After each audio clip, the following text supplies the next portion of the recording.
علیکم د اویس مور او پلار نن په دغه انتظار باندې ناست چې د اویس د قاتلان به ونیول شي او سریان به د چارسدي په چوک کې به پانسي کړل شي. خو عزتمنو چې د اویس پلار یې څه ویلي دي ټول معلومات د زموږ په دې ویډیو کې د وګورئ. ویډیو د سبسکرایب نه کړئ ته ویډیو ته د اخره پورې وګورئ. د دې ویډیو نه مخکې زه تاسو ته دا یادګینه کوم تاسو کو تر اوسه په زموږ په دې چینل کې نوي وئ او حتما د زموږ همدا چینل د سبسکرایب کړئ خو کې سره د ټالۍ نشان ووهئ. خره یو نوي معلوماتي ویډیو تاسو ته په اسانۍ باندې تر ورسیږي. مینوالو د اویس او مور او پلار تر اوسه پورې په دغه انتظار کې ناست دي چې اوس چارسدي ډي پي او د چارسدي پولیس په موږ ته اوس دغه خبر باره چې ناشه د اویس قاتل گرفتار شوی دی چې تاسو ورسره څه عمل خوښوي هغه عمل ورسره وکړئ. د چارسدي د پولیسو نه یې همدغه امید دی او دې نه پته لګي چې انتظامیه د چارسدي ډېره بیکاره ده. تر اوسه پورې یو قاتل ونه نیول شو. د اویس مور او پلار وایي چې اویس چا اخر قتل کو مونږ اخر د اویس داسې ګناه سوه چې دای قتل کو. د دغه ګناه وه چې قابل و. د دغه ګناه وه چې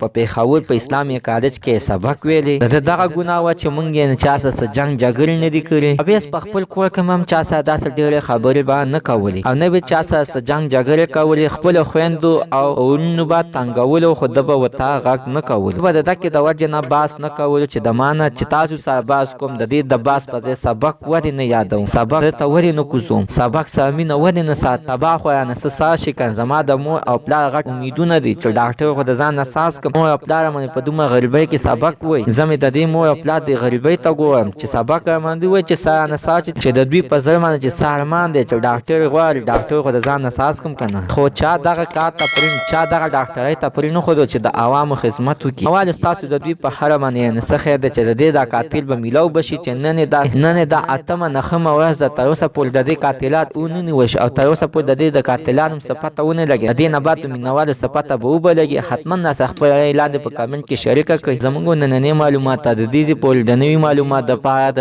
زموږ عمده چینل د سره سبسکرایب کړئ خوا کې سره د ټالۍ نشان ووهئ. ښه یوه نوي معلوماتي ویډیو تاسو ته په اسانۍ باندې در ورسیږي.